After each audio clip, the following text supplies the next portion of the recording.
vamos a dar inicio a la mesa redonda.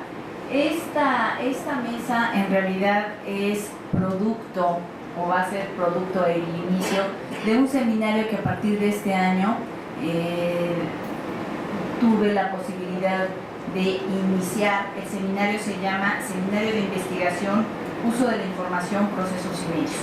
El objetivo de este seminario es examinar los procesos que realiza un sujeto para utilizar un recurso o unidad de información, desde que percibe una brecha cognitiva hasta que reconstruye su acervo de conocimientos con la nueva información, mediante el análisis, reflexión y discusión sobre los diversos campos fenoménicos y modelos teóricos que conforman dichos procesos. Como les comento, esta es la sesión abierta, nuestra primera sesión abierta del seminario. Los compañeros son los que van a estarnos retroalimentando en el seminario. Esta primera sesión vamos a tratar acerca de enfoques metódicos y estrategias para la alfabetización informativa en México. La primera participación la tendremos a cargo de la doctora María Guadalupe Vega Díaz. Ella es licenciada y maestra en bibliotecología por parte de la Facultad de Filosofía y Letras de la UNAM y doctora en psicología educativa y del desarrollo por la Facultad de Psicología de la UNAM. Actualmente tiene el nombramiento de personal académico de tiempo completo en la Biblioteca Daniel Cosío Villegas del Colegio de México. Ella va a abordar el tema competencias comunicativas y alfabetización informativa en el discurso oficial. Bien, muchas gracias, buenas tardes. Bueno, también muchas gracias a la doctora Hernández por esta invitación que nos ha hecho a participar en un tema que pues ya se ha convertido en algo muy importante, y no solo eso, sino necesario retomar desde los ámbitos de la investigación y, como se mencionó en la mesa anterior, también desde la acción política o desde la acción hacia el diseño de políticas. El tema que yo voy a abordar, como ya lo mencionó, está relacionando tres aspectos que me parece que ya están de por sí relacionados, y ustedes lo van a ver a lo largo de la exposición. El primero es el de las competencias comunicativas, la alfabetización informativa tal como se comprende dentro del discurso oficial, y una propuesta de cómo podríamos empezar a abordar el análisis de este discurso oficial. Y quiero decir empezar porque esta es una tarea que se tiene que hacer con mucho cuidado conforme vamos por las implicaciones que puede tener tanto en la, como ya decía, en la generación de políticas, como en la incidencia que puede tener o no la profesión o los científicos o el profesional de la información en estas áreas.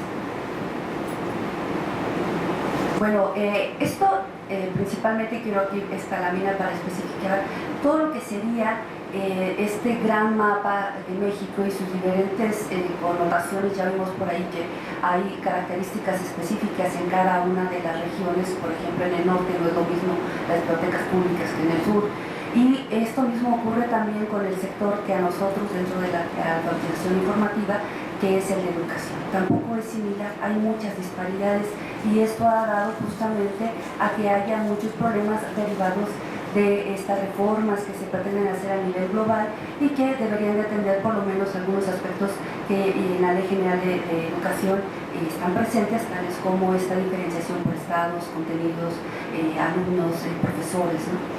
Aquí hay algunos de los elementos que se pueden considerar cuando hablamos de la alfabetización informacional como un proyecto nacional: la integración social y cultural de los sujetos, de las personas, la participación ciudadana, el aprendizaje para la vida. Seguramente muchas de estas frases las habrán oído en las definiciones que nos da la ALA, la que nos da la CBN, la que nos da el SCNUR. Es decir, todas estas frases en Alejandría también, ¿no? En los documentos de la UNESCO aparece el aprendizaje para la vida, el respeto a la multiculturalidad y también el respeto a los derechos humanos.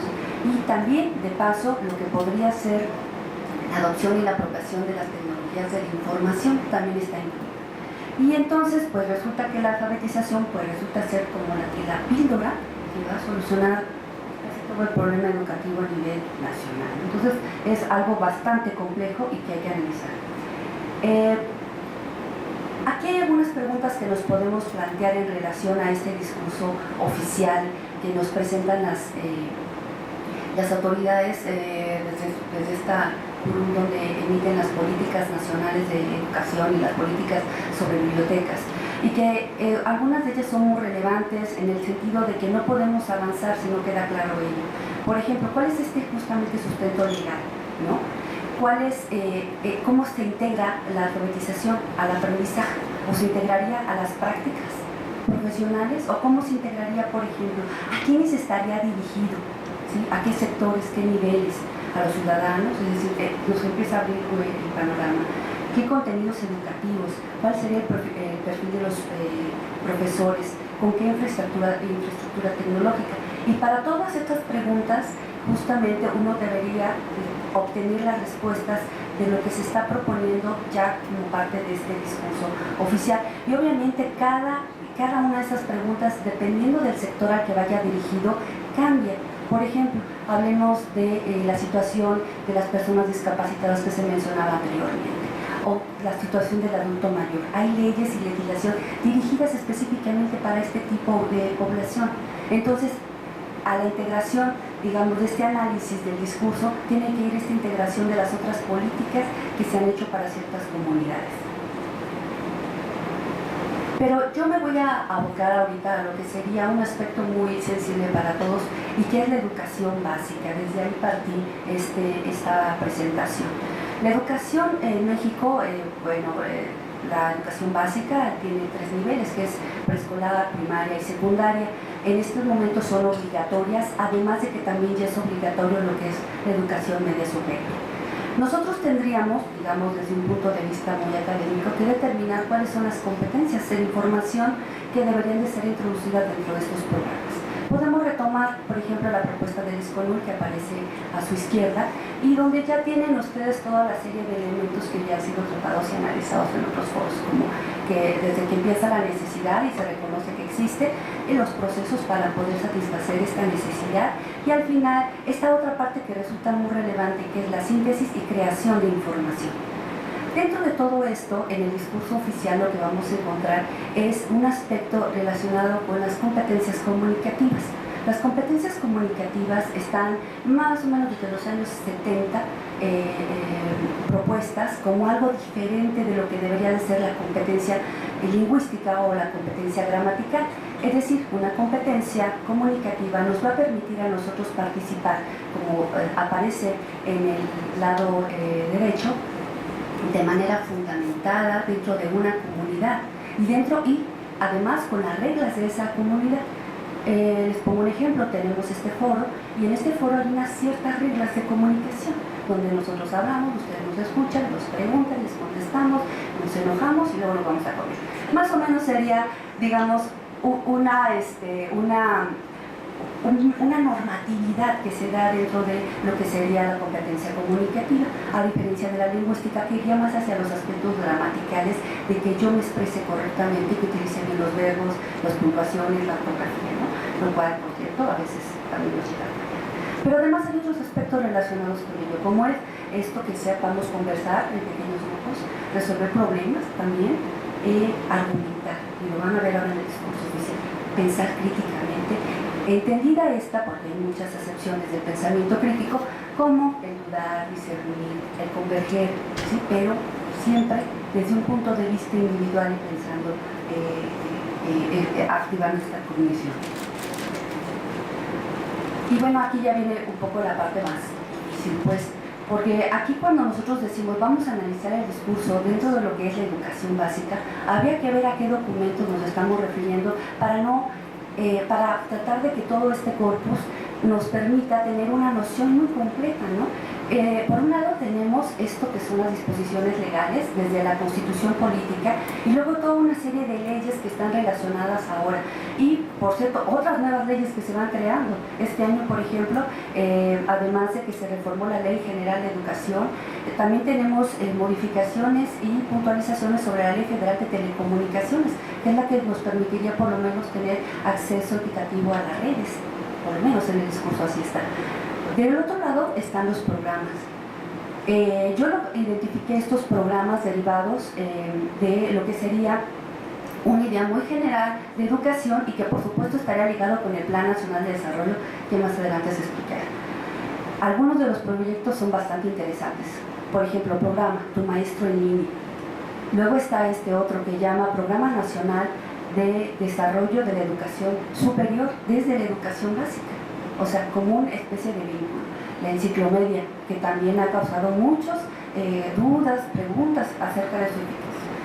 Y por último, también para analizar este discurso tenemos la parte que tiene que ver con la evaluación. Ustedes saben que también ese es un tema sensible en estos momentos.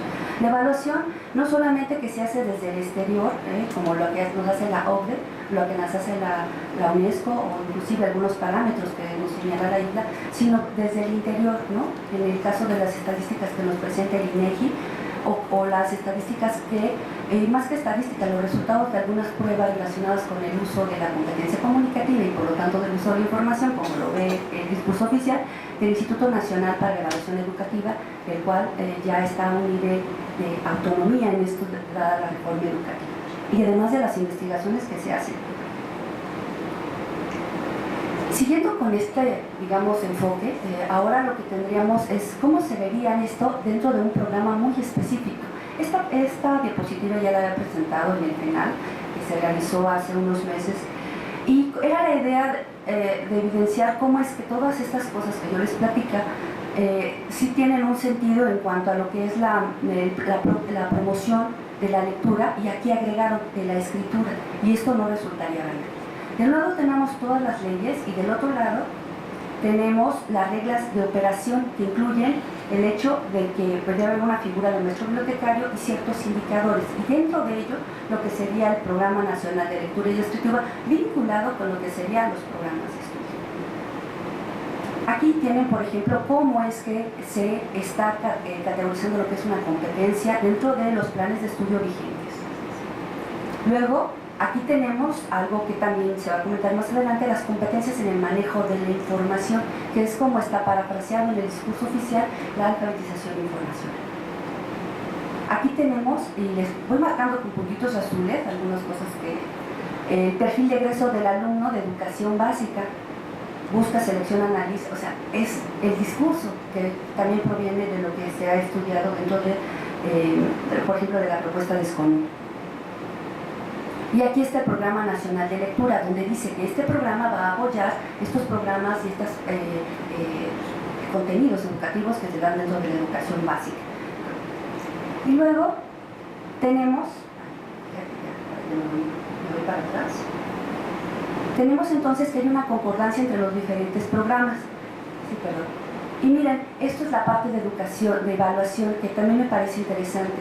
Yo retomé esto de la evaluación que se les hizo a los profesores que aplicaron para ser docentes dentro de lo que era el año 2013-2014. Ahí aparece Concurso Nacional de Otorgamiento de Plazas, donde todos, por lo menos los mexicanos presentes, sabemos que muchos docentes no pasaron esa prueba. Quiero que lean con mucho cuidado, ya me quedo un minuto, esta diapositiva.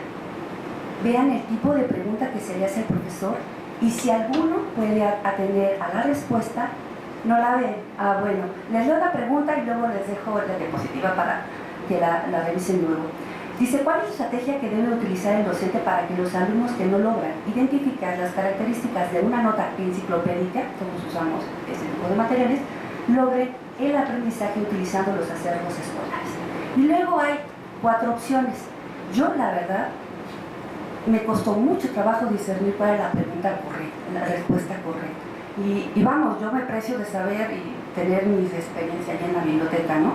Entonces, y usando información, la respuesta, obviamente, luego traté de hacerla a través de un análisis de las palabras que podrían ser utilizadas, ¿no? Características, pues que haya características en la respuesta. Utilizando acervos escolares, pues que haya eso también. Bueno, pues no, esa no fue la respuesta correcta. Bueno, yo los invito, tengo aquí la diapositiva o las hojas por si desean analizar con más detalle este tipo de preguntas. La inquietud que aquí les quiero presentar es el hecho de que tanto en el proceso, ¿no?, de diseño, de incorporación de los alumnos a esto que se llama las competencias de la información, como en la evaluación docente, nosotros tenemos algo que aportar y algo por lo cual podríamos tener un papel fundamental en estos momentos, toda vez que las competencias en información están siendo un punto nodal dentro de la educación básica. Y muchas gracias.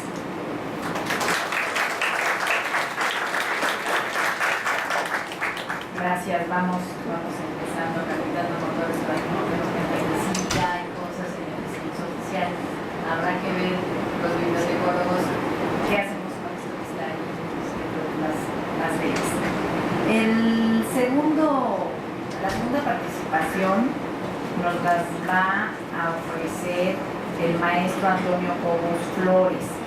Él es licenciado en bibliotecología, es licenciado en maestro en bibliotecología y estudios de la información de la Facultad por la Facultad de Filosofía y Letras de la UNAM, estudiante del doctorado en bibliotecología y estudios de la información en la misma facultad, donde elabora la investigación doctoral titulada Los valores éticos en los usuarios de la información, un análisis bibliotecológico. Actualmente es el coordinador de la licenciatura en bibliotecología en la Escuela Nacional de Bibliotecología y Archivonomía de la SEP. Él nos va a platicar sobre la formación de valores éticos en la ciudadanía mexicana. Por favor. Buenas tardes. Muchísimas gracias. Voy a tratar de ser lo más breve para que no pase una tarjeta verde. La amarilla es la más peligrosa, esa la doctora, en efecto. Ese es un tema un poquito complejo. Yo creo que tenemos una tarea bastante fuerte que trabajar, sobre todo en el sentido cuando hablamos qué está haciendo nuestro gobierno para poder formar a sus ciudadanos en una cuestión ética o competentes. Es un trabajo bastante complejo. Este es un esbozo muy general, que sin embargo debo de comentarles que al momento de hacer el análisis del Plan Nacional de Desarrollo del programa de Estudios 2011, que actualmente está vigente, uno se lleva gratas sorpresas. Si bien en la práctica no sabemos cómo lo están aplicando, pero por lo menos en la teoría sí está prescrito y está totalmente definido. Empiezo con una frase muy interesante de Fernando Savater. Creo que muchos hemos leído su obra de Ética, Política y Ciudadanía. Él dice a grosso modo que por su peso histórico, personalidad cultural, extensión territorial y ubicación geoestratégica, México es un punto muy importante para toda América. Es indiscutible que hay una transformación más positiva, más flexible en nuestra nación. Hoy la participación ciudadana es un hecho. Quizás muchas veces se lleva a cabo a ciegas, pero no deja de ser participación como tal. Savater también en esta obra insiste mucho en la ética para mejorar a las personas y en consecuencia a las instituciones como tal, lo cual es indiscutiblemente cierto, porque es una verdadera reflexión sobre la libertad. Tiene una dimensión personal en la búsqueda de la excelencia y la perfección individual, y también una faceta social de nuestras relaciones con los demás. También es cierto que si los ciudadanos tomamos conciencia de elevar nuestra ética a un nivel privado, la transformación a manera global será inevitable. Pero bueno, existen diferentes tipos de nociones de qué son valores y qué es éticas. Yo únicamente puedo dejar, para no ahondar tanto en esto, que existen dos tipos de valores, los que son públicos y los que son privados, y que en otro momento se puede llegar a este tipo de discusión. Creo que un tema que nos preocupa a muchos, y ya lo había abordado la doctora Vega con anterioridad, es el tema de educación, particularmente en México. Todos debemos entender que en el siglo XXI la educación es decisiva en la vida de las personas, dado que amplía las posibilidades de desarrollo, y en otro sentido es decisivo para los países para hacerlos más competitivos a nivel global. ¿Pero qué está haciendo México? Es una pregunta bastante interesante. Para poder entender esto en la cuestión de qué está haciendo nuestro país para formar a los ciudadanos con valores éticos, me tuve que remontar a dos aspectos. El primero, el Plan Nacional de Desarrollo 2013-2018, y el segundo punto, el Plan de Estudios 2011. Si bien el Plan de Estudios es del sexenio pasado, apenas se está trabajando con la elaboración y la adecuación del Plan de Estudios de este sexenio que lo están proponiendo. Hay ciertas gratas sorpresas. El Plan Nacional de Desarrollo 2013-2018. Ok, tiene un objetivo general y tiene 5 grandes metas nacionales, que son México en paz, México incluyente, México con educación de calidad, México próspero y México con responsabilidad global. En este momento únicamente el enfoque que va a tener la presentación es en la cuestión de la meta número 3, que es México con educación de calidad. ¿Por qué? Porque si bien el Plan Nacional de Desarrollo a lo largo de toda la estructura sí maneja cuestiones éticas en todas sus grandes metas, en este momento el enfoque es en educación. Ok. Son cosas parafraseando, porque para poder entender lo que... Hay muchas cosas que el Plan Nacional de Desarrollo deja al aire, a la interpretación, que se tiene que analizar el Plan Nacional de Desarrollo, las metas, junto con las líneas de acción y los planes de acción que ellos están proponiendo para poder entender ciertas cuestiones. Ok, nuestro Plan Nacional de Desarrollo dice que para que México tenga una educación con calidad, debe permitir abrir las puertas de la superación y el éxito de los niños y jóvenes, y que es necesario fomentar los valores cívicos. ¿Cuál es la sorpresa? No dice cómo. Hay que hacer una interpretación de todo el plan nacional. También abarca que dice que un México con educación de calidad será sinónimo de un gobierno comprometido, que es con la igualdad de oportunidades y el despliegue de una imaginación renovadora, que sea fuente de desarrollo nacional. La educación de calidad debe de ser la base para garantizar el derecho de todos los mexicanos a elevar su nivel de vida y contribuir al progreso nacional mediante el desarrollo de sus habilidades, conocimientos y capacidad innovadora, impulsando valores cívicos y éticos, que nuevamente no dice cuáles son esos valores, que tenemos que interpretarlos, que permitan construir una ciudadanía responsable y solidaria con sus comunidades. Por otro lado, también indica que la educación debe de impulsar las competencias y habilidades, que está enfocada directamente con la parte de la alfabetización, integrales de cada persona, al tiempo que inculque los valores para los cuales se defiende la dignidad personal. Curiosamente, aunque el Plan Nacional de Desarrollo salió este año y el Plan de Educación es 2011, hay cierta coincidencias, similitudes, que ahorita los vamos a ver. Luego, eso es con respecto a lo que nos habla a grosso modo el Plan Nacional de Desarrollo. Sí hay, repito nuevamente, sí hay muchas más cosas que habla en cuestiones de ética, pero se tiene que interpretar muchas cosas del PND 2013-18. Vamos al Plan Nacional, al Plan de Estudios 2011, que está enfocada directamente a educación básica. Para nuestro gobierno de educación básica, bien lo había comentado la doctora Vega, únicamente es preescolar, primaria y secundaria.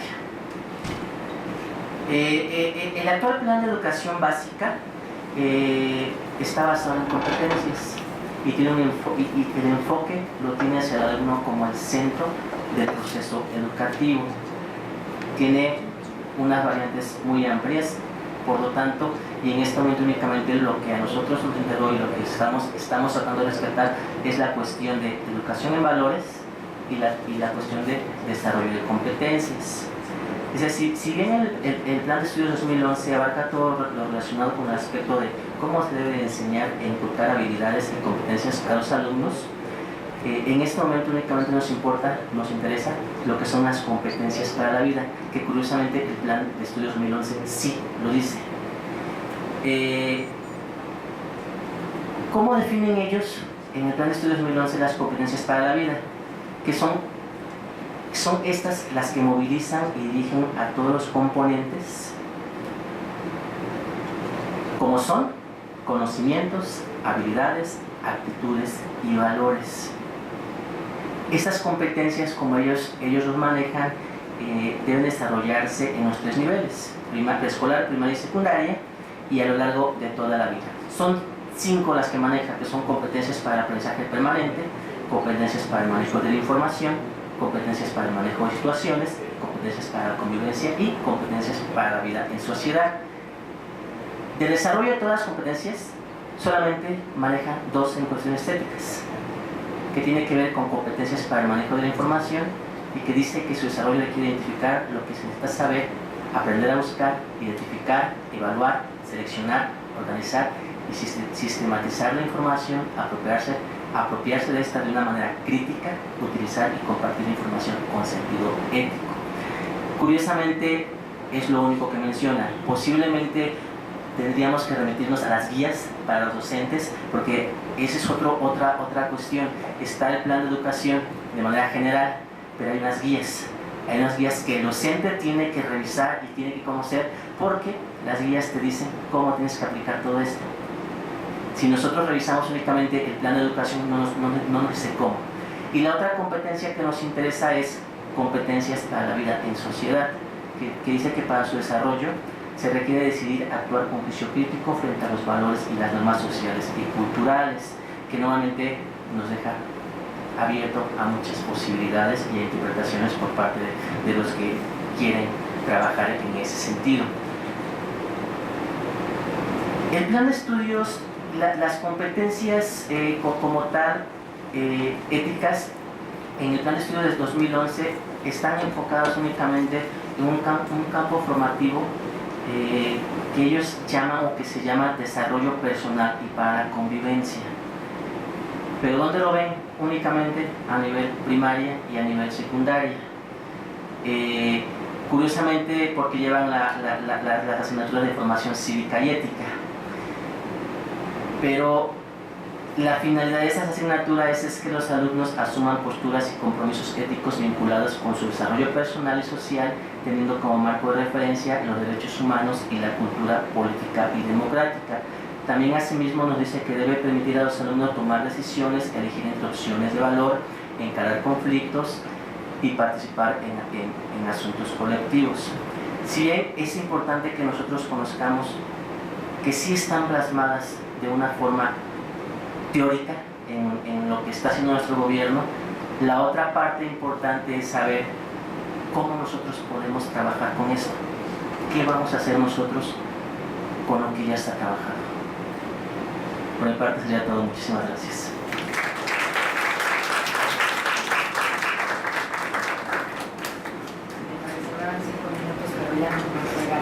Para preguntas. Vamos a continuar con las participaciones. Enseguida viene la maestra Edith Bautista Flores. Ella es licenciada y maestra en bibliotecología por la Facultad de Filosofía y Letras de la UNAM y estudiante también del doctorado en bibliotecología y estudios de la información. El tema de investigación es las actitudes de los indígenas nahuas y Citlala Guerrero ante la información. Actualmente trabaja como técnica académica en la Dirección General de Bibliotecas de la propia UNAM. Gracias. Ella va a tocar el tema justamente relacionado con lo que es las comunidades indígenas, y el título de su participación es de la SEP al desarrollo de habilidades informativas para indígenas. Ok, nosotros partimos de la siguiente pregunta. ¿Cuál es la estrategia que la Secretaría de Educación Pública de México está siguiendo para el desarrollo de habilidades informativas para un tipo particular de comunidad como lo son los indígenas? Para no ahondar tanto en esto, que son cuestiones que ya mis compañeros trataron un poquito, tenemos el marco internacional, tenemos algunas convenciones y declaraciones a nivel internacional, como ahí están. Tenemos también la normatividad nacional, básicamente la Constitución Política, la Ley General de Educación. Y lo último que tenemos es el Plan Nacional de Desarrollo, que ya nos comentaba nuestro compañero, y en particular tenemos el punto número 2, que se refiere al México incluyente, que es donde se trata la parte de la cuestión indígena. Y lo voy a relacionar con la meta 3, que es México con educación de calidad, que es donde están hablando ahí un poco del desarrollo de las habilidades. Básicamente en el plan de estudios que ya mencionaron, se maneja en 12 principios pedagógicos. Hice esta tabla en la cual pongo los 12, pero en particular el 1.8 dice favorecer la inclusión para atender a la diversidad. Aquí estamos hablando de cuestiones multiculturales, de la inclusión de todos los mexicanos, respetando ideologías, culturas, idioma. Manejo una columna que es desarrollo de habilidades informativas y la cuestión indígena. Si bien el 1.8 se refiere a esto de diversidad, los demás principios llevan dentro del lenguaje oficial alguna mención al respecto a esto. Entonces por eso le estoy poniendo que sí lo mencionan, aunque de manera muy no muy clara. En cuanto al desarrollo de las habilidades informativas, solamente en el 1.2, planificar para potenciar el aprendizaje, se menciona un poco de las competencias. En el 1.5, poner énfasis en el desarrollo de competencias, el logro de los estándares curriculares y los aprendizajes esperados, también se menciona un poco de estas competencias. El 1.6, usar materiales educativos para favorecer el aprendizaje. Este cuadro es una interpretación mía que se saca del discurso oficial. Bueno, dentro de ese plan de estudio del 2011 hay 3 partes propiamente. En el A, competencias para la vida; el B, gestión para el desarrollo de habilidades digitales; y el C, los estándares curriculares. Existe uno para habilidades digitales.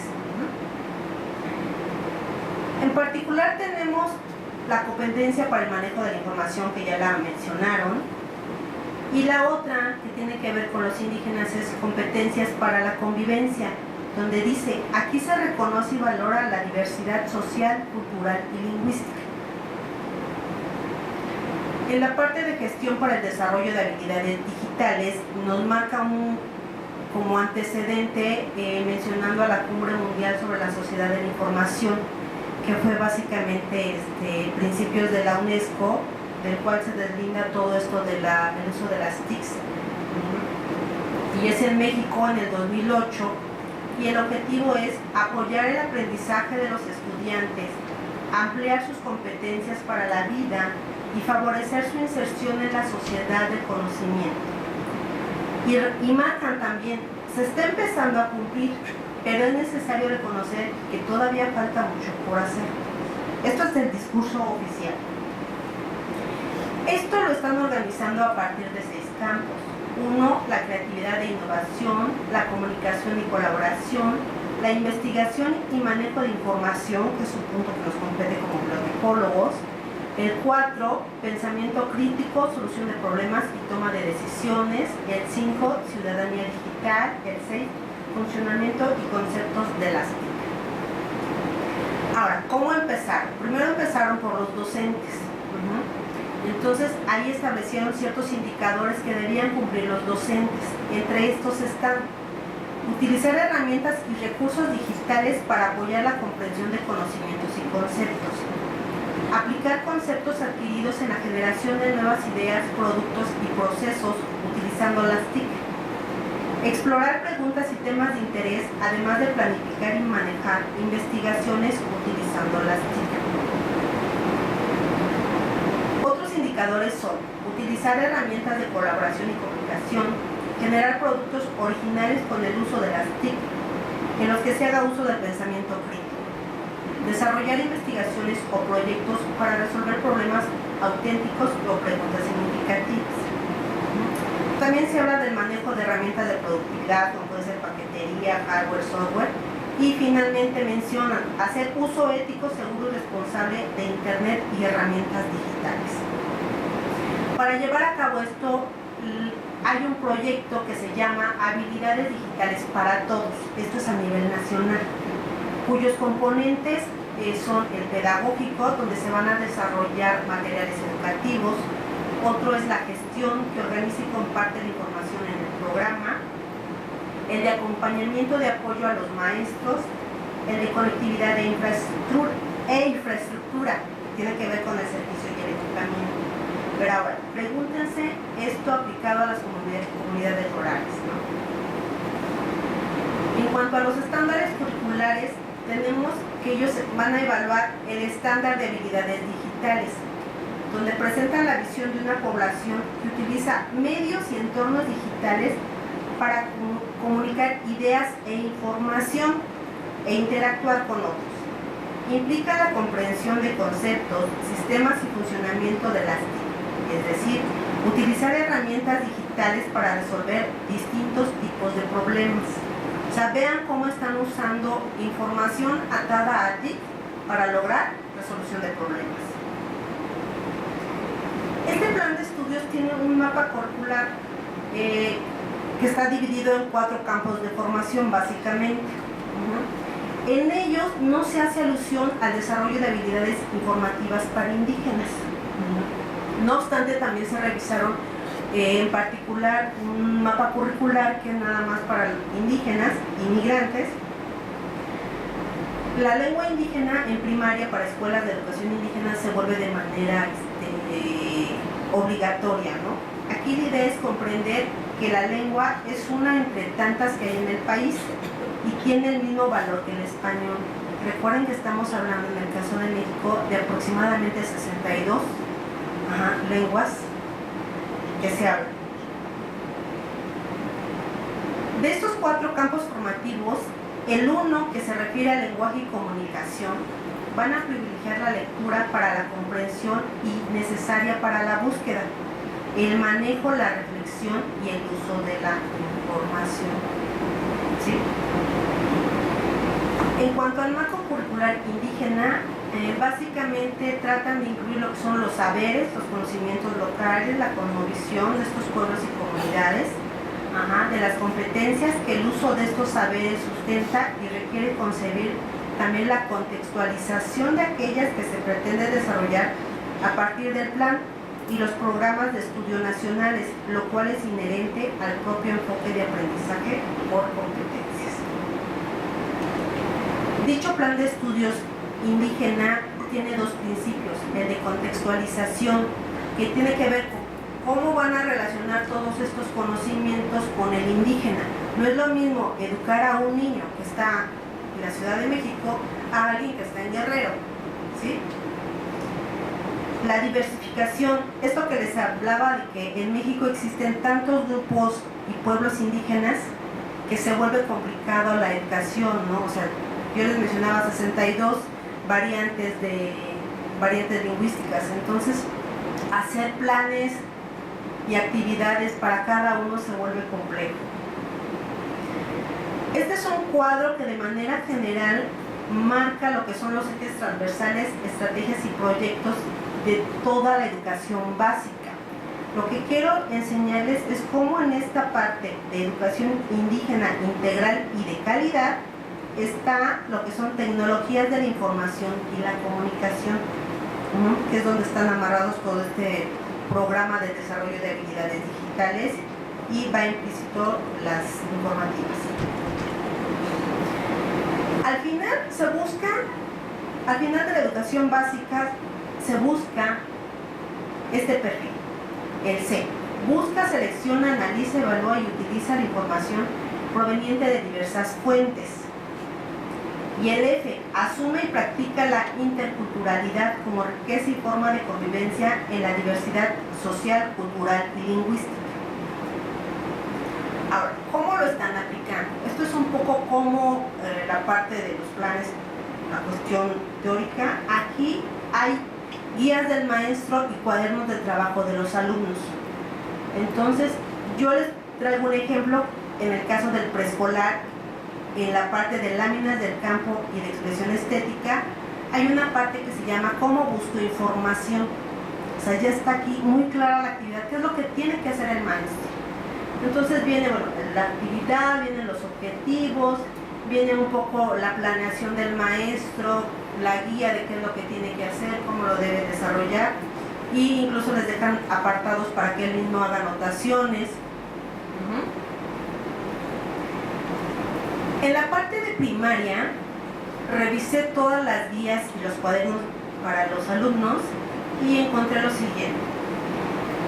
De estos 4 campos de formación, del primero al 5.º año, mencionan, son como de 1 a 3 hojas dependiendo del nivel educativo, mencionan la importancia y la trascendencia del desarrollo de las habilidades digitales, pero no mencionan cómo. O sea, nada más dicen que es importante, que utilicen esto, aquello, lo otro. Y es hasta sexto de primaria cuando ya no mencionan esto y lo cambian por cuestiones de otros temas como organización de ambientes de aprendizaje, que son como aspectos relacionados, pero son cosas ya no tan atentas, ¿no?, al DHI. En el nivel secundaria, ahí la historia es diferente porque ya se maneja no por grados de primero, segundo y tercero, sino ya están los planes por áreas temáticas. De entre ellos tenemos 8, desde artes, educación física, español, matemáticas, geografía, historia y formación cívica y ética.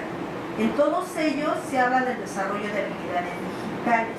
La única diferencia con primaria es que aquí ya ponen un cuadro donde ponen usar blogs, usar tal cosa, pero básicamente el discurso es el mismo. En la cuestión de tutoría no hacen alusión a esto. Finalmente tenemos un reporte de la SEP, donde nos habla que en 2009 se atendieron 3.000 escuelas y para el 2012 se ha logrado atender a 10.000. Ya nada más aquí les quiero decir, por ejemplo, en Aguascalientes, este es un reporte de escuelas primarias por tipo de equipamiento tecnológico. Entonces, en Aguascalientes, por ejemplo, se dice que hay 735 escuelas. Se censaron 719, con computadoras tienen 600 y con acceso a internet 237. A esta ciudad muy bien. Hay otras, no tanto. La reflexión que les dejo es incuestionable avanzar en el camino para el desarrollo de habilidades informativas para los indígenas, aunque este se vislumbre sinuoso, debido no solo a la carencia de políticas públicas al respecto, sino a la situación misma de estos pueblos. Entonces, la pregunta es, ¿qué vamos a hacer? ¿Cómo lo vamos a lograr? Gracias.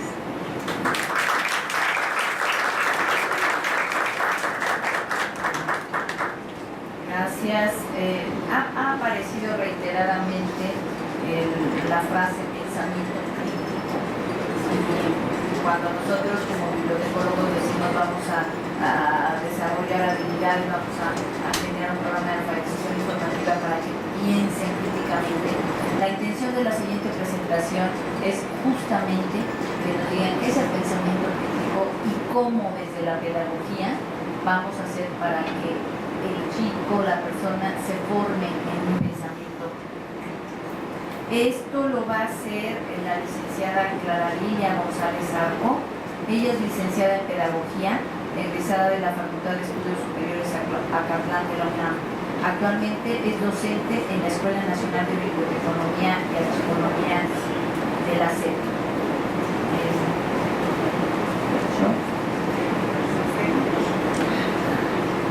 Y el título de su presentación es Formación del Pensamiento Crítico, precisamente.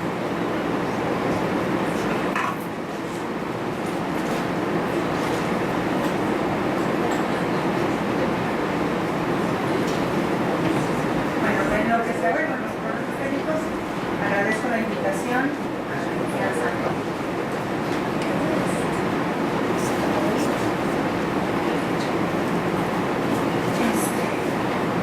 Cuando me invitan a colaborar, yo digo, bueno, no domino mucho el tema y me pongo a investigar un poco y vemos que el pensamiento crítico está representado básicamente por el poder razonar y solucionar problemas para funcionar dentro de la sociedad. Esto nos lleva a ver cómo se estructura el pensamiento crítico. Yo recurrí a Habermas y él dice que el pensamiento crítico trata de descubrir lo no dicho, lo que no es evidente, lo que muchas veces no está dentro del propio discurso. Y nos menciona que existen 3 métodos para poder accesar a este tipo de pensamiento.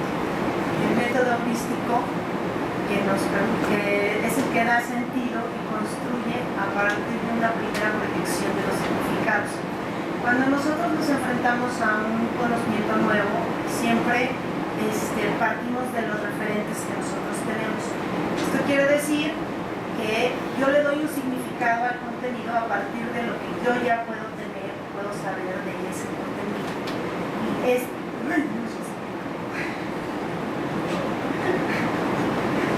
Perdón. Este es, digamos que es el primer acercamiento que nosotros tenemos a los contenidos.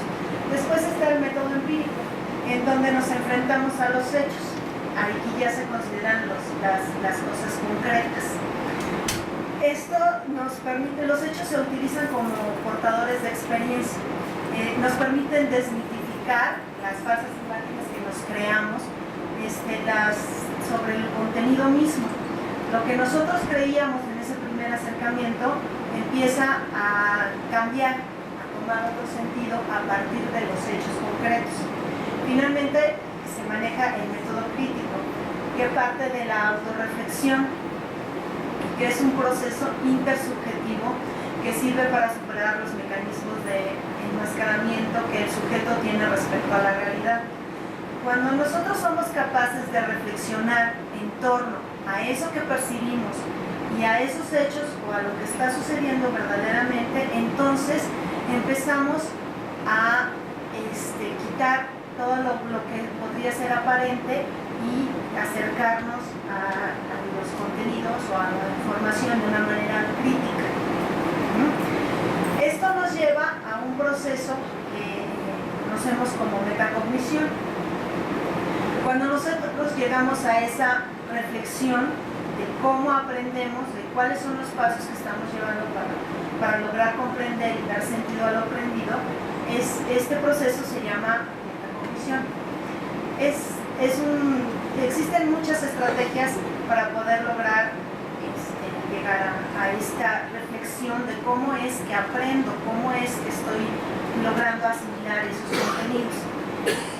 Estas estrategias nos permiten dar solución a diferentes problemas. Es importante que cuando nosotros hablamos de pensamiento crítico podamos lograr hacer un proceso de metacognición para poder verdaderamente encontrar los pros, los contras y transformarlos. ¿Qué tiene que ver esto con la alfabetización de la información? Bueno, de hecho no todos tenemos acceso a la información. Simplemente no conocemos el código, no conocemos el alfabeto.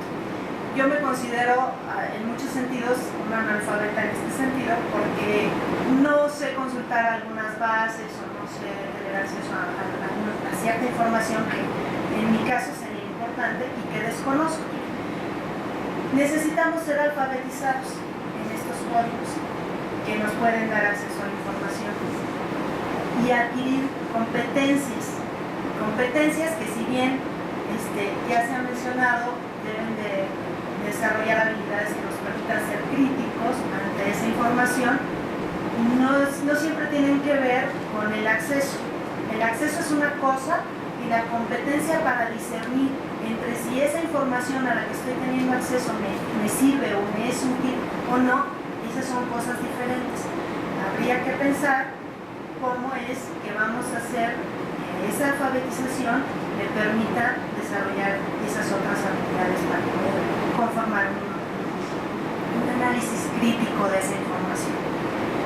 Entonces, llegamos a la conclusión de que es necesario ser críticos para poder hacer de la información disponible en los medios un conocimiento realmente significativo que nos permita discriminar, seleccionar y aplicar dicha información para estar en posibilidad de resolver un problema o generar un nuevo conocimiento. Si nosotros no desarrollamos todo este proceso, muy probablemente vamos a tener mucha información, pero no vamos a generar realmente conocimiento. Esa información no se vuelve verdaderamente significativa y no me permite transformarlo en mi realidad. Entonces, aprender el alfabeto para accesar a la información es necesario, pero es indispensable desarrollar habilidades que nos permitan diseminar dicha información, haciéndola útil. La pregunta es, ¿quién debe desarrollar estas habilidades? ¿Cómo?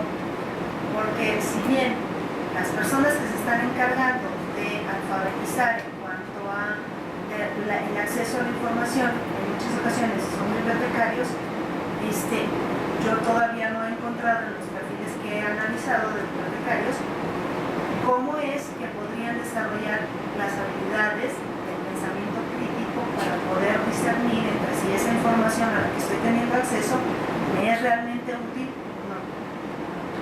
Una alternativa que yo pienso es que los encargados de alfabetizar a los usuarios conocieran elementos pedagógicos básicos para poder desarrollar habilidades del pensamiento crítico.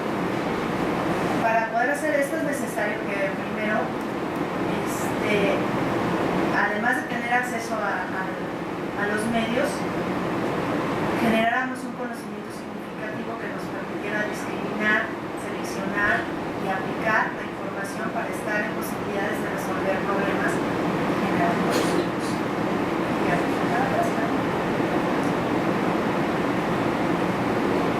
Según Ricardo Gómez, el proceso de aprendizaje requiere entrenamiento en cómo pensar más que en qué pensar. La respuesta a ese cómo pensar siempre es de manera crítica. ¿Cómo podemos desarrollar este pensamiento crítico? Primero, no tenemos que dar nada por sentado, todo tiene que ser cuestionado. Segundo, solo aceptar o rechazar aquello que ha sido sometido a escrutinio mediante razones. Y regreso a un poquito a lo que decía Habermas, que es esa parte del discurso. ¿Cómo es que yo puedo elaborar un discurso lo suficientemente coherente como para que eso realmente sea significativo y me permita hacerme las herramientas para transformarse a la vida? Pensar críticamente es lo opuesto a la aceptación o rechazo dogmático. Tenemos que ir más allá de lo que ya está establecido para pensar críticamente. Argumentar correctamente, que incluye no solo respetar los cánones de la lógica, sino que imprescindiblemente exige reconocer que la lógica misma no es suficiente, pues siempre hay pautas de aceptación no formalizables. El reconocimiento de la ineludible presencia de valores subyaciendo a nuestros objetivos y preferencias, así como la posibilidad de un tratamiento, aunque no lógico formal, para establecer las relaciones de subordinación y su rol en la guía de nuestras elecciones, decisiones y acciones. Esto es bien importante, porque finalmente a veces cuando hablamos de información y de contenidos, se nos olvida que como nosotros estamos cargados de valores y de todo un campo subjetivo, toda una subjetividad que traemos, a veces el análisis de la información parte de esos valores que yo tengo y de esa subjetividad que yo poseo, y entonces vamos eliminando cuestiones verdaderamente críticas que nos permitirían aprovechar más allá de cuanto a la información. Si nosotros aplicáramos estos principios, entonces podríamos concluir que pensar críticamente es necesariamente volvernos autorreflexivos. Es estar pensando, ¿cómo llegué a esto? ¿Por qué es importante? ¿Para qué me sirve? Dentro de las estrategias que yo contemplé para poder ubicar un pensamiento crítico, estarían el pedir al sujeto que identifique cuál es el problema al que se está enfrentando, empezando por que nos argumente el por qué es un problema para él y por qué necesita darle solución. De esta manera, quien esté ahora sí que ayudándole en la búsqueda de información puede generar preguntas claves que le permitan distinguir entre lo que sí sabe sobre ese problema y lo que no sabe y por qué necesita buscar o resolver esas cuestiones, esas preguntas que se está haciendo. Esto le permite al sujeto diseñar rutas o estrategias para poder resolver ese problema, acompañarlo y ayudarle a ubicar otras alternativas. Esto quiere decir que no nos quedemos con esas direcciones que está marcando el propio sujeto, sino que nosotros podemos dar otras alternativas y verificar que puede recuperar la forma como diseñó esas estrategias para evaluarlas y encontrar nuevas alternativas, que esto ya es el proceso de metacognición, que es indispensable cuando hablamos de pensamiento. Dentro de lo que yo concluyo es que para lograr desarrollar el pensamiento crítico, las estrategias de enseñanza no deben quedarse encerradas en propuestas dogmáticas. Por el contrario, deben nutrirse de todos los recursos que las operaciones del pensamiento nos ofrecen, por lo que la didáctica de la enseñanza debe apoyarse en solución de problemas partiendo de preguntas que permitan al individuo primero comprender el problema e identificar qué es lo que sabe o debe saber al respecto, para poder así buscar los elementos que le permitan encontrar posibles soluciones debidamente fundamentadas y reales. El pensamiento crítico puede ser recuperado a partir de un proceso de metacognición entendida como la capacidad que tenemos de autorregular el propio aprendizaje, es decir, planificar las estrategias que se han de utilizar en cada situación, permitiéndole al sujeto poder controlar el proceso y evaluar sus resultados, para identificar posibles fallas, transformando así nuestro actuar en pro de mejores resultados.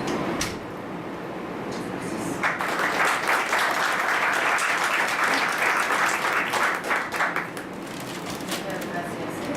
Como última participación, tenemos a José de Jesús Cortés Vera. Él es doctor en Bibliotecología y Estudios de la Información por la Facultad de Filosofía y Letras de la UNAM.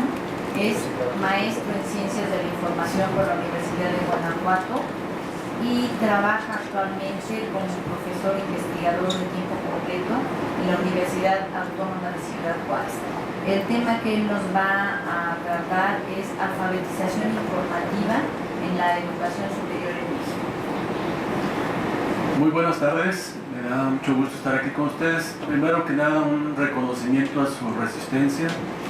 Gracias por estar aquí todavía. Un agradecimiento también para Patti, que me invitó a participar en esta mesa muy interesante. Yo entendí que Patti me pedía que reflexionara en esta ocasión sobre la situación de la educación superior en México, en el tema específico de la alfabetización informativa, y que viéramos también desde ahí lo que viene en adelante, digamos, un poco de perspectiva. La verdad es que no pude evitar hacer un poco de historia, una retrospectiva. Ahorita les voy a decir por qué. Entonces voy a estar hablando de algunas cosas que han sucedido en los últimos 10 años, algunas cosas que han sucedido en el contexto nacional e internacional. Obviamente esta es una visión muy panorámica, muy subjetiva, ¿sí? Lo que yo veo, algunas cosas que aquí registré y que también por cuestiones de tiempo no se pueden ampliar. Y bueno, al final terminaríamos con esa visión de cómo qué condiciones existen para seguir avanzando en este tema de alfabetización informativa. Bueno, resulta que por coincidencia hace 10 años yo estaba hablando de este tema en Mérida, Yucatán, ¿sí? En la reunión de bibliotecarios de la península de Yucatán, en una ponencia que yo nombré Competencias informativas y comunidades de aprendizaje, nuevos escenarios para los programas de formación de usuarios, ¿sí? Exactamente por estos días. Y lo que recuerdo, bueno, releyendo mi ponencia, encontré ahí algunas cosas que me parecían importantes, interesantes en aquel momento. Se hablaba bastante de los nuevos modelos educativos, especialmente del constructivismo. Se empezaba a hablar ya con fuerza de la formación por competencias. Se acababa de generar estándares en México o normas para evaluar las competencias informacionales de los estudiantes, un poco derivadas o bastante derivadas de las de ACRL y parecidas a las que se habían generado también en Australia y en el Reino Unido. Es decir, el tema estaba bastante en el centro de la atención. Aquí quise incluir este documento, la mención de este documento generado por la NUYES. La NUYES es la Asociación Nacional de Universidades e Instituciones de Educación Superior en México. Se había generado un documento 2 o 3 años antes que se llamaba La Educación Superior en el siglo XXI, y realmente era un buen referente. Lo que se decía en ese documento enmarcaba bastante bien la necesidad de los programas de alfabetización informativa. ¿Sí? Yo pensaría que este documento debería actualizarse y pienso que mucho de lo que se haga a nivel superior está más bien determinado por las políticas internas de las instituciones o lo que se llega a consensar en organismos como ANUYES. No puede estar determinado o dictaminado por el gobierno federal como una política o una obligación.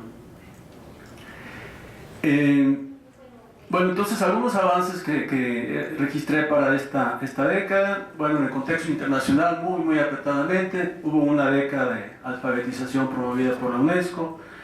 La IFLA tenía una mesa redonda sobre el tema de alfabetización informativa que después se constituyó ya en una sección con el doctor Jesús Lau.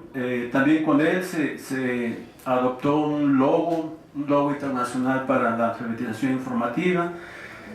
Poco a poco se ha ido aceptando este acrónimo al fin, como una forma de evitar discusiones sobre cuál es el término más conveniente, si desarrollo de habilidades informativas, si desarrollo de competencias informativas, etc. Bueno, bases de datos como Infolit Global. En el contexto de las bibliotecas universitarias, la tendencia a que evolucionen a centros de recursos para el aprendizaje y la investigación. El movimiento Open Access, que actualmente permite tener acceso a una gran cantidad de información en texto completo, gratuita y de calidad, sin que necesariamente exista una intermediación de las bibliotecas. Y bueno, por último, un evento que va a haber en 2 semanas, un encuentro, una conferencia europea, una conferencia muy grande sobre el tema específico de la alfabetización informacional en Turquía. Bueno, en los últimos años estuvimos trabajando en el tema de la educación con el referente del programa sectorial de educación. Ustedes saben que se publica un plan nacional de desarrollo y después aparece un programa por sectores. Entonces debe haber un programa también sectorial para la educación superior que no ha aparecido en este momento. Bueno, todavía ayer lo chequeé a ver si ya había salido y no estaba. Sí, y creo que es preocupante porque ya estamos a un año prácticamente de esta administración, entonces no existe este plan sectorial. El anterior decía esto, como objetivo 3, impulsar el desarrollo y utilización de tecnologías de la información y la comunicación en el sistema educativo para apoyar el aprendizaje de los estudiantes, ampliar sus competencias para la vida y favorecer su inserción en la sociedad del conocimiento. A mí me parece que suena bien. Lo que no me gusta mucho es que de antemano se relaciona todo con las tecnologías de la información y la comunicación, como lo hemos visto en las otras presentaciones, ¿verdad? Como que las tecnologías de la información y la comunicación son la panacea, son las que nos van a ayudar a pensar críticamente, son las que nos van a ayudar a resolver todos los problemas. Y bueno, dentro de las metas, me parece que es una muestra de que el mismo Estado sabe que su capacidad de intervenir es limitada. Existía esta meta para, digamos, el objetivo anterior, lograr que en el 2012 el 100% de las universidades públicas tuvieran conectividad a Internet. A mí me parece incluso una meta hasta ociosa. Yo diría que esa meta ya existía, aunque en el 2006 se calculaba que esta conexión la tenían solamente el 85% de las universidades. ¿Sí? Pero bueno, de nuevo visto así como la conectividad, las tecnologías como sinónimo de el aprovechamiento de la información. Bueno, esto no lo vamos a revisar, solamente mencionar, allá no se ve bien, pero existe desde hace algunos años un programa, sí, digamos, como prescrito, para el desarrollo de competencias genéricas para la educación media superior en México. Y ahí hay una buena cantidad de competencias que tienen que ver con el manejo de información. En las universidades decimos que hay que estar al pendiente de cómo evoluciona este programa porque muy posiblemente muchos de los programas que hacemos en las universidades para que los estudiantes aprendan a manejar información ya no van a ser necesarios porque en su formación de educación media básica van a estar constantemente capacitándose para esto. A ver qué sucede. Bueno, un análisis que hizo Alejandro Uribe de la Universidad de Antioquia en Medellín sobre la producción académica en México y que publicó aquí la revista del ahora Instituto IBI. Bueno, encontró que en esta época se publicaron 15 tesis de posgrado, maestría y doctorado. Bueno, aquí yo debo decir que de los datos que da Alejandro yo quité los que estaban antes del 2003 para que tuviéramos siguiendo teniendo como referencia el 2003. Entonces 15 tesis de posgrado, 2 tesis de licenciatura, me parecen muy pocas, 27 artículos, 21 ponencias y 15 libros o artículos de libros sobre este tema. Seguramente no es una visión completa, él pues buscó por todos lados, él es muy dedicado, muy profesional, yo diría que debe ser más, pero no tenemos manera de saberlo, ¿sí? Entonces hace falta tener más actualizados los estados del arte de este tema. Bueno, yo aquí no quise dejar de mencionar 2 publicaciones que aparecieron después de las que mencionó Alejandro Uribe, el libro coordinado por la doctora Salazar a partir de un encuentro aquí mismo, que se llamó Tendencias de la alfabetización informativa en Iberoamérica, y otro libro publicado o compilado por el doctor Javier Tarango y un equipo coordinado por él, que se llamó Didáctica Básica de la alfabetización informativa. Ahí hay una buena cantidad de colaboraciones, de aportaciones que me parecen muy importantes y que recomiendo revisarlas. Bueno, en cuanto a cómo estamos en las universidades en cuanto a programas de alfabetización informacional, en el 2003 estas son las instituciones que yo mencioné, salvo las que aparecen en la parte final. ¿Sí? Yo pensaría, sin tener realmente información, que en algunos casos, algunas universidades realmente ya no tienen los programas, o al menos no son tan fuertes como los tenían en aquel tiempo, en el 2003, probablemente porque ha habido cambio de personas, ¿sí? Por diferentes situaciones. Se han incorporado otras. Yo solamente como ejemplo menciono la Universidad Autónoma de Aguascalientes, la Benemérita Universidad Autónoma de Puebla, la Michoacana de San Nicolás de Hidalgo, que conozco yo personalmente. También mencioné las universidades privadas que en aquel tiempo tenían programas, digamos, bastante sólidos en alfabetización informacional. Aquí hay nuevos protagonistas, de nuevo, probablemente algunas de estas universidades ya no tienen estos programas o no son tan fuertes. Bueno, también Uribe Tirado hizo un análisis en esa ocasión en ese documento acerca de cómo están estos programas, apoyándose en una revisión de sus sitios web, de los sitios web de las instituciones. Él revisó 532 bibliotecas universitarias mexicanas, públicas y privadas, y bueno, de entrada 460 de ellas, o sea el 86.5%, no muestran en sus sitios web evidencia de que existe algún programa de alfabetización informacional. 52 instituciones sí lo tienen, pero realizan tareas, digamos, demasiado básicas o tradicionales de formación de usuarios, como podría ser, por ejemplo, la atención de visitas guiadas. Y solamente 20 bibliotecas muestran evidencia de un trabajo, digamos, consistente, sistematizado en materia de alfabetización informacional. A mí esta cifra de 20 sistemas bibliotecarios me parece muy congruente, muy de acuerdo con la visión que yo tengo en este momento. Bueno, se ha logrado una mayor presencia. Aquí la doctora Guadalupe Vega coordina actualmente la sección de competencias en información en la AMBAC, acaba de abrir un grupo sobre este tema en Facebook. Están los encuentros de desarrollo de habilidades informativas en Ciudad Juárez. Hay una presencia del tema. Existe también un documento que son las normas para bibliotecas e instituciones de educación superior. Este documento lo genera el COMPABIES, o Consejo para Asuntos Bibliotecarios de las Instituciones de Educación Superior.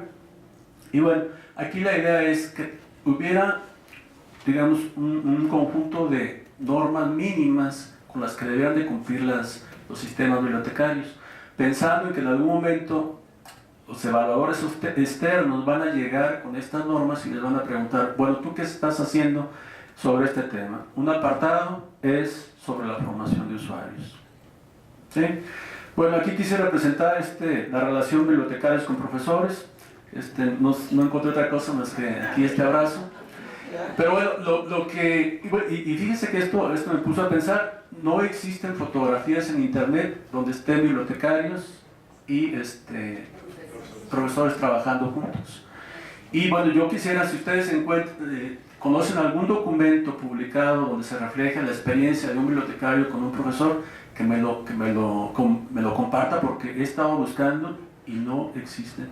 O sea, yo sé que existen experiencias, pero no documentadas. ¿Ok? Bueno, en el futuro tenemos un referente constitucional sobre el tema. El Estado garantizará a la población su integración a la sociedad de la información y del conocimiento mediante una política de inclusión digital. De nuevo, la inclusión digital universal con metas anuales y sexenales. Esta frase del Plan Nacional de Desarrollo actual me pareció muy promisoria. A diferencia de otras generaciones, los jóvenes tienen a la mano el acceso a una cantidad de información, sin embargo, en ocasiones carecen de las herramientas, de las habilidades para procesarla de manera efectiva y extraer lo que será útil o importante. Revisando el Plan Nacional de Desarrollo, encontramos ahí que las bibliotecas se mencionan una vez, ¿sí? La Sociedad de la Información una vez, Sociedad del Conocimiento 5, 2 veces Agenda Digital, Estrategia Digital Nacional 2. La palabra digital se repite una buena cantidad de veces en el Plan Nacional de Desarrollo, ¿sí? Con líneas de acción como esta: crear una red nacional de centros comunitarios de capacitación y educación digital, crear un programa de banda ancha, continuar y ampliar la campaña nacional de inclusión digital. De nuevo veo yo, o sea, lo digital, los recursos, la infraestructura como garantía de que la información se va a aprovechar. Y bueno, para terminar ya unas simples reflexiones dentro de las muchas que podríamos derivar de aquí. Yo creo que ha habido avances importantes en México, en las universidades, sobre el tema de la alfabetización informacional, pero han sido desarticuladas y me parece que no son suficientes para que mantengamos el paso que han alcanzado otros países. Considero que actualmente en México se ha perdido el liderazgo en este tema, un liderazgo que efectivamente tuvimos en el contexto latinoamericano, principalmente por falta de un trabajo coordinado. Y me queda la sensación de que lo que se pueda hacer en el futuro próximo en México, a nivel superior, dependerá principalmente del empeño y del trabajo colaborativo de nosotros como bibliotecarios. Muchas gracias.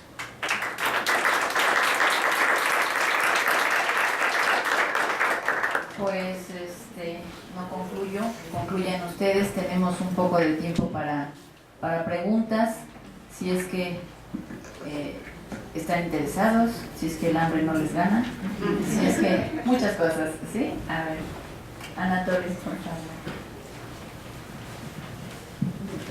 El tema de alfabetización me interesa bastante. Yo trabajo en la Universidad de Hawái y entonces nosotros inclusive damos cursos en la Escuela de Bibliotecología sobre la Information Literacy.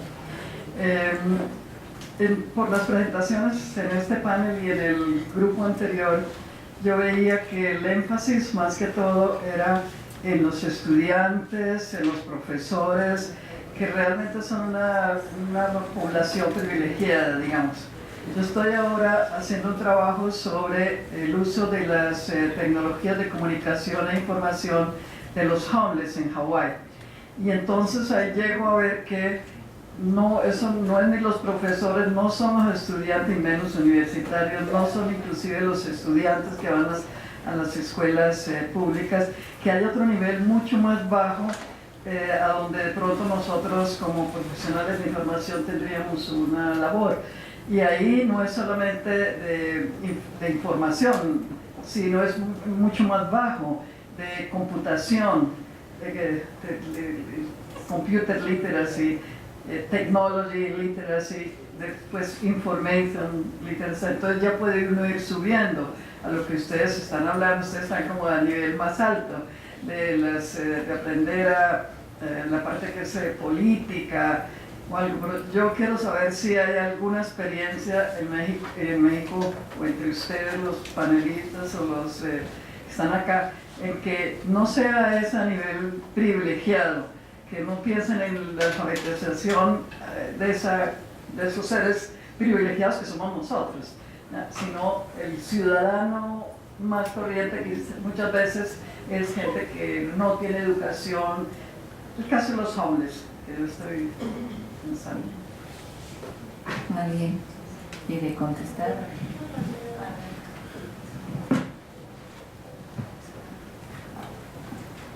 Sí, mire, en este sentido yo tengo la experiencia de haberlo vivido más o menos como por el 2001, algo así, en el estado de Puebla, en la Sierra Norte de ahí.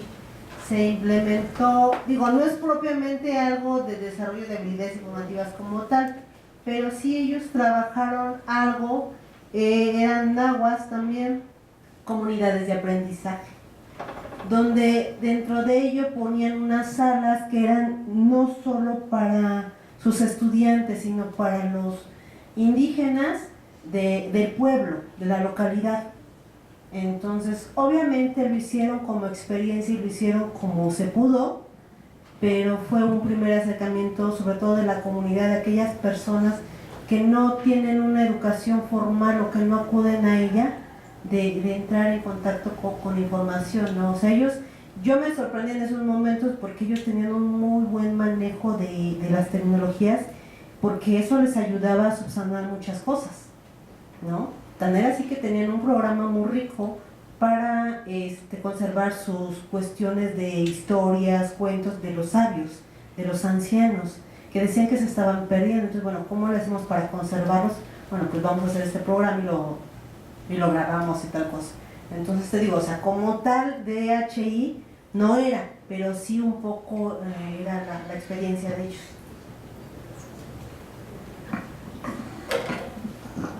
Bueno, un poquito contextualizando, lo que ocurre es que en México tenemos un 74, o sea, tenemos una población de educación básica, que fue el tema de esta mesa, muy amplia. Tenemos casi cerca de 25 millones de estudiantes en ese nivel. Entonces, por eso es que se convierte en uno de los puntos nodales, el atender a la educación básica, que en México es obligatoria, pero que no es un privilegio, porque justamente lo que tenemos son problemas graves en cuanto a los contenidos e inclusive a las características que tienen algunas poblaciones para impartir este tipo de o este nivel educativo. Por otro lado, y bueno, ya contestando un poco más, nada más le refiero y se me interesa tener la referencia de una investigación que se hizo con adultos mayores, aquí en México también, para alfabetizarlos en información. Sí.